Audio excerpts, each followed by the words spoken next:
বিভিন্ন রাজনৈতিক নেতৃবৃন্দ, ছাত্র সমাজ, যুব সমাজ এবং সকল প্রকার ক্ষতিগ্রস্ত বিডিআর সদস্য, আসসালামু আলাইকুম ওয়া রাহমাতুল্লাহ। প্রিয় উপস্থিতি,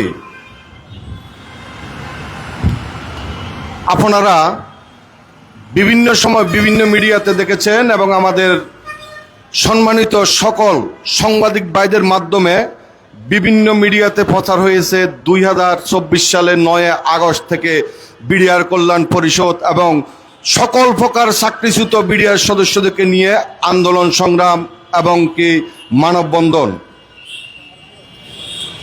এক পর্যায়ে আমরা 7টি আন্দোলন সংগ্রাম করেছি ঢাকাতে কেন্দ্রীয়ভাবে, এবং প্রতিটি জেলায় আমরা মানববন্ধন করে ডিসি মহোদয়দের কাছে স্মারকলিপি প্রদান করেছি এবং কেয়ারটেকার সরকারের আমলে ডক্টর ইউনূস স্যার সহ প্রতিটি মন্ত্রণালয়ে আমরা স্মারকলিপি প্রদান করেছি। বিনিময়ে আমরা কিছুই পাইনি, উনারা শুধু আমাদেরকে আশ্বাস দিয়ে গেছেন। প্রিয় উপস্থিতি,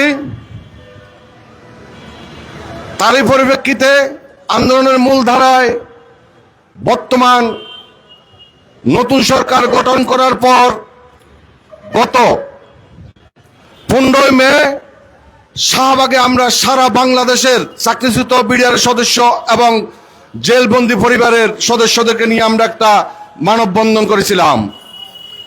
ওই মানববন্ধনে আমরা সরকারকে জানিয়েছিলাম আগামী 1 জুলাইয়ের মধ্যে আমাদেরকে একটা ফয়সালা দেওয়ার জন্য এবং কি আমাদেরকে সাক্ষাতের ব্যবস্থা করার জন্য, কিন্তু দুঃখের বিষয় সরকার কোনো প্রকার গুরুত্ব দেননি। তাই আজকে আমরা এই মানববন্ধন আয়োজন করেছি।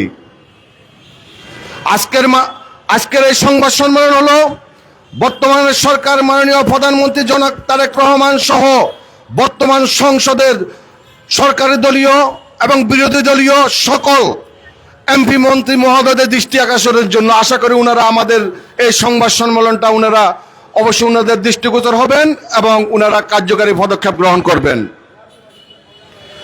প্রিয় উপস্থিতি,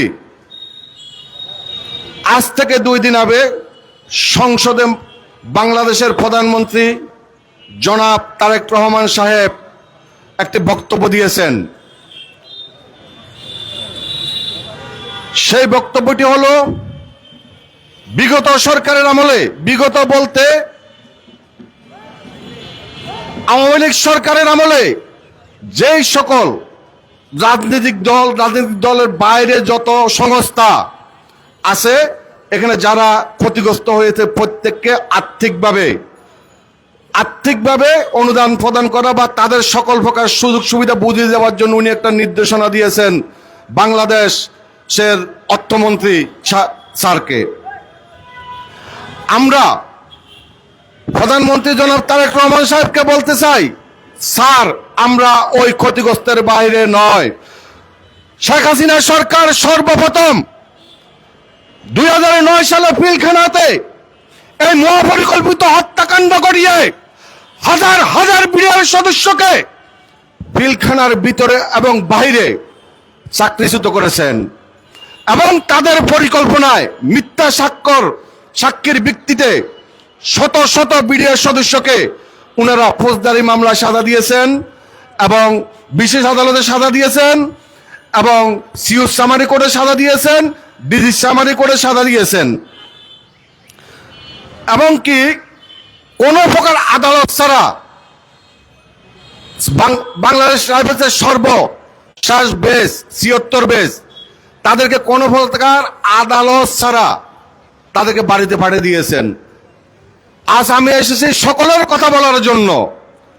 আমরা যারা বিভিন্নভাবে বিভিন্ন আদালতে চাকরিচ্যুত হয়েছি প্রত্যেককে যেন মাননীয় প্রধানমন্ত্রী তারেক রহমান সাহেবের যে নির্দেশনা দিয়েছেন এই নির্দেশনার আওতায় আমাদের সকল প্রকার সুযোগ সুবিধা যেন ফেরত দেওয়া হয় এবং আমাদের ক্ষতিপূরণ সহ সর্বপ্রকার সুযোগ সুবিধা দিয়ে যেন চাকরিতে পূর্ণ বহাল এবং পূর্ণ বাসস্থান করা হয়।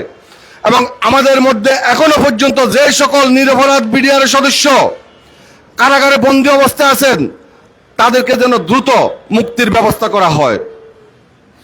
প্রিয় উপস্থিতি, গতকালকে আপনারা বিভিন্ন সংবাদে দেখেছেন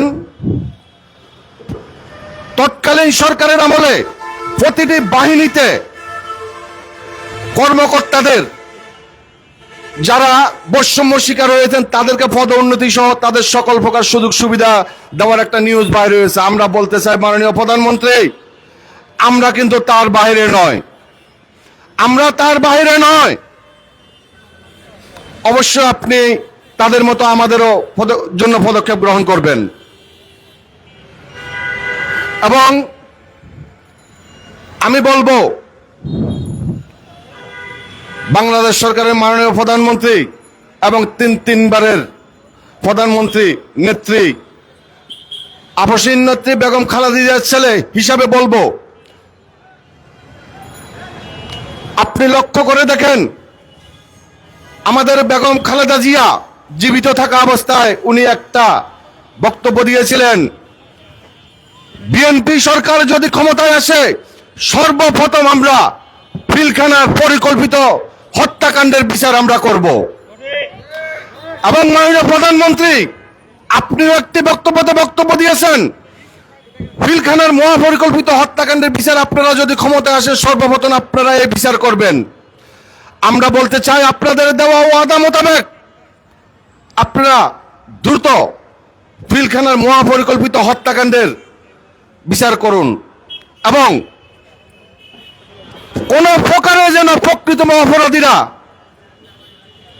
পার না পায়, সেটা রাজনৈতিক দলের নেতা হোক, কোন বাহিনীর কর্মকর্তা হোক, আর বিডিআর সদস্য হোক। আমরা চাই যারাই খুনি তাদেরকে প্রকাশ্যে যেন শাহবাগ মোড়ে অথবা জাতীয় শহীদ মিনারে জনসম্মুখে ফাঁসি দেওয়া হয়।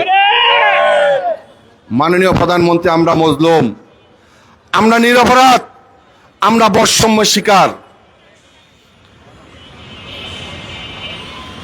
25শে ফেব্রুয়ারি পিলখানাতে তৎকালীন সরকার সহ কিছু কর্মকর্তার ইন্ধনে মহাপরিকল্পিত হত্যাকাণ্ড ঘটেছিল, যা সম্পূর্ণ আলম ফজলুর রহমান সাহেবের স্বাধীন তদন্ত কমিশনের রিপোর্ট এসেছে। এই হত্যাকাণ্ডতে 10 থেকে 12 জন বিডিআর সদস্য এবং বাইরের একটি রাষ্ট্র এবং বিডিআরে কর্মরত কিছু অফিসার বা বিডিআর বাইরে কর্মরত কিছু অফিসার তাদের সূক্ষ্ম পরিকল্পনায় হত্যাকাণ্ড ঘটেছে। অতএব আমরা বলতে চাই, আজ কেন শুধু বিডিআর সদস্যদের বিচার করা হলো আর বাকি যাদের তদন্ত নাম বাইরে হয়েছে তাদের বিচার করলেন না কেন? মাননীয় প্রধানমন্ত্রী, আমরা আরো বলতে চাই,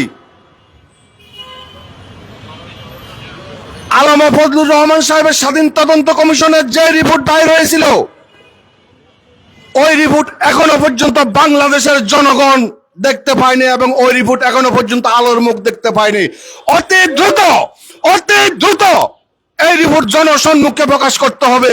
এখানে কে অপরাধী কে নিরপরাধ ওটা জনগণের বেছে নিবে এবং জনগণে এবং আদালত তাদের বিচারের ব্যবস্থা করবে।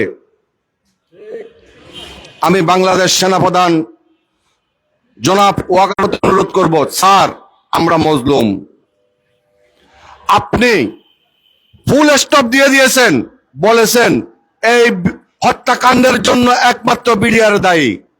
স্যার ইতিমধ্যে তদন্ত কমিশনের রিপোর্টে বাইর হয়েছে এই হত্যাকাণ্ডের জন্য বিডিআর দায়ী নয়, এই হত্যাকাণ্ডের জন্য বিভিন্ন বাহিনীর কর্মকর্তা সহ বাইরের রাষ্ট্র জড়িত, এটাই প্রমাণিত হয়েছে। অতএব আপনি দয়া করে আমাদের মজলুমদের পাশে এসে দাঁড়ান। আপনি আমাদের কর্মকর্তা ছিলেন, আমরা আপনারই সৈনিক, অতএব আমাদের প্রতি আপনি সহানুভূতির হাত বাড়ান। আমি বলবো, আমরা যারা বিভিন্নভাবে ক্ষতিগ্রস্ত হয়েছি আমাদের প্রতি আপনারা সহানুভূতি দেখান এবং বর্তমান নবনির্বাচিত যত সংসদ সদস্য আছেন, এমপি মহোদয়, মন্ত্রী মহোদয়, আমরা আপনাদের প্রত্যেকের কাছে আমরা স্মারকলিপি প্রদান করেছি। অবশ্যই আপনাদের কাছে প্রদানকৃত স্মারকলিপির মধ্যে আমাদের দুঃখ দুর্দশার কথা এবং সত্য কিছু ঘটনা আমরা তুলে ধরেছি, আপনারা সকলে পড়েছেন। আশা করি আমাদের স্মারকলিপির গুরুত্ব দিয়ে আপনারা সংসদে কথা বলবেন। নাসির উদ্দিন পিন্টু সাহেবের বোন সংসদে পিলখানার হত্যাকাণ্ডের বিচারে চেয়েছেন। শহীদ আবরারের মা পিলখানাতে হত্যাকাণ্ডের বিচারে চেয়েছেন। এবং গাজীপুরের একজন এমপি মহোদয় পিলখানার হত্যাকাণ্ডের বিচার চেয়েছেন। এবং সিলেটের একজন এমপি মহোদয় পিলখানার হত্যাকাণ্ডের বিচারে চেয়েছেন। এবং চট্টগ্রাম 6 আসনের একজন এমপি মহোদয় তিনি বলেছেন ইউনিফর্ম বদলালে মানুষের চরিত্র বদলায় না, এই কথাটা উনি বলেছেন। আরো প্রশ্ন করেছেন বাংলাদেশ সেনাবাহিনী তো বারবার বিদ্রোহ হয়েছিল, আপনারা কি তাদের ইউনিফর্ম বদলিয়েছেন? অতএব আমরা বলবো পূর্বের রূপে বিডিআর কে ফিরত আনুন এবং 2009 সালে যত প্রকার চাকরিচ্যুত বিডিআর সদস্য আছে, সেটা বিশেষ আদালত হোক, ফৌজদারি মামলা হোক, ডিজিট সামারি কোর্ট হোক, সিউট সামারি কোর্ট হোক, প্রত্যেককে তাদের প্রাপ্য সম্মানটুকু ফেরত দিবেন আমরা এই দাবি করি। এবং কি নিরপরাধ সকল জেলবন্দীদের আপনারা মুক্তি দিবেন এবং 76 বেশ নবীন সৈনিক তাদেরকেও চাকরিতে আপনারা পূর্ণ বহাল করবেন, এই দাবি রাখছি। এখন আমি ঘোষণা করব পরবর্তী কর্মসূচি। আমরা 2009 সালের ঘটনায় ষড়যন্ত্রের শিকার চাকরিচ্যুত বিডিআর সদস্যদের পক্ষ থেকে আজ আনুষ্ঠানিকভাবে ঘোষণা করছি যে আগামী 13 জুলাই 2026 ইংরেজি রোজ সোমবার আমরা ঢাকায় শান্তিপূর্ণভাবে একত্রিত হয়ে মাননীয় প্রধানমন্ত্রী জনাব তারেক রহমান সাহেব এবং বিরোধী দলীয় নেতা মহোদয়দের দৃষ্টি আকর্ষণের লক্ষ্যে একটি বৃহত্তর সমাবেশ কর্মসূচি পালন করব ইনশাআল্লাহ।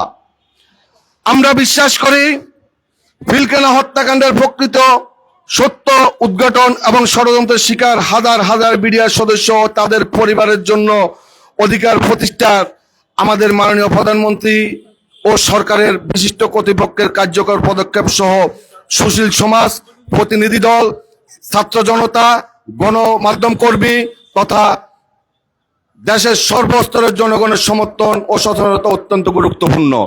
তাহলে আমরা সরকারের প্রতি দৃষ্টি আকর্ষণ করে বারবার চেষ্টা করেছি, সরকার গুরুত্ব দেয় নাই। তাই আমরা আগামী 13 জুলাই সারা বাংলাদেশ থেকে সকল প্রকার বিডিআর এর চাকরিচ্যুত সদস্য এবং জেলবন্দী পরিবারকে নিয়ে আমরা আন্দোলনে বা সমাবেশ, যেটা আমরা সমাবেশে নামবো, আন্দোলন না। আমরা সরকারের বিরুদ্ধে কোনো আন্দোলন করতে চাই না, সরকারের বিরুদ্ধে আমরা আন্দোলন করব না, আমরা সমাবেশ করে প্রয়োজনে আবার এটাই সরকারকে জানান দিব।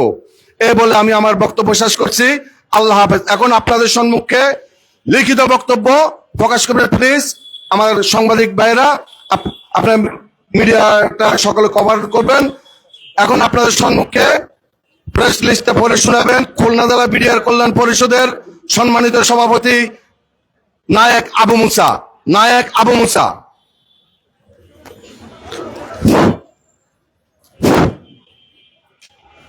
বিসমিল্লাহির রহমানির রহিম। উপস্থিত ইলেকট্রিক ও প্রিন্ট মিডিয়া সাংবাদিক ভাই ও বোনেরা এবং প্রিয় দেশবাসী, আসসালামু আলাইকুম রহমতুল্লাহ। আমরা 2009 সালের পিলখানায় সংগঠিত মর্মান্তিক হত্যাকাণ্ডের ষড়যন্ত্রের শিকার চাকরিচ্যুত ও নানাভাবে নির্যাতিত বিডিআর সদস্য এবং পরিবারবর্গ বিডিআর কল্যাণ পরিষদ আয়োজিত আজকের এই সাংবাদিক সম্মেলনে উপস্থিত হতে পেরে সর্বপ্রথম মহান আল্লাহ তাআলার দরবারে শুকরিয়া আদায় করছি। সঙ্গে সঙ্গে আজকের এই সংবাদ সম্মেলনে উপস্থিত সম্মানিত অতিথিবৃন্দ, বিভিন্ন গণমাধ্যমের সাংবাদিক, পরসাংবাদিক এবং দূর দূরান্ত থেকে আগত সকল শুভানুধ্যায়ীকে আন্তরিক শুভেচ্ছা ও স্বাগতম জানাচ্ছি। আপনাদের মূল্যবান উপস্থিতি আমাদের ন্যায় বিচারের এই দাবিকে আরো শক্তিশালী ও অর্থবহ করে তুলেছে। আপনারা নিশ্চয় অবগত আছেন যে পিলখানায় সংগঠিত পরিকল্পিত হত্যাকাণ্ড ঘটনাটি ছিল জাতির ইতিহাসের এক কলঙ্কিত মর্মান্তিক অধ্যায় এবং আমাদের সার্বভৌমত্বের উপর এক ভয়াবহ আঘাত। প্রকৃত অপরাধীদের আড়াল করার লক্ষ্যে একটি পূর্ব পরিকল্পিত ষড়যন্ত্রের অংশ হিসাবে সারা দেশে বিডিআর এর বিভিন্ন ইউনিটে কর্মরত অসংখ্য নিরপরাধ বিডিআর সদস্যদেরকে গণহারে গ্রেপ্তার করে চাকরিচ্যুত করা হয়। সাধারণ তদন্ত ও মিথ্যা সাক্ষীর ভিত্তিতে জেল জরিমানায় দণ্ডিত করা হয়। ইতিমধ্যে সংশ্লিষ্ট মন্ত্রণালয়ের মাননীয় মন্ত্রী মহোদয় বিভিন্ন আসনে নির্বাচিত মাননীয় সংসদ সদস্য সহ আমাদের বাহিনীর সদর দপ্তর ও দেশের প্রতিটি জেলা পরিষদে স্মারকলিপি প্রদান করেছি। এছাড়াও বিগত অন্তর্বর্তীকালীন সরকারের সময়ে আমাদের ন্যায্য দাবির পক্ষে 3 দফা শান্তিপূর্ণ আন্দোলন কর্মসূচি পালন করেছি। এসব কর্মসূচি আইন শৃঙ্খলা রক্ষা বাহিনীর বাধার মুখে আমাদের অনেক বিডিআর সদস্য আহত ও রক্তাক্ত হয়েছেন। পিলখানা বিষয়ক জাতীয় তদন্ত কমিশন অন্তর্বর্তীকালীন সরকারের নিকট তাদের প্রতিবেদন দাখিল করলেও তা এখনো জনসম্মুখে প্রকাশ করা হয়নি। ফলে ওই প্রতিবেদনে ক্ষতিগ্রস্ত বিডিআর সদস্যদের পুনর্বাসন, চাকরিতে পুনর্বহাল কিংবা অনন্য ন্যায্য দাবি সম্পর্কে কোনো সুপারিশ করা হয়েছে কিনা সে বিষয়ে আমরা এখনো অজ্ঞাত। সম্মানিত উপস্থিতি,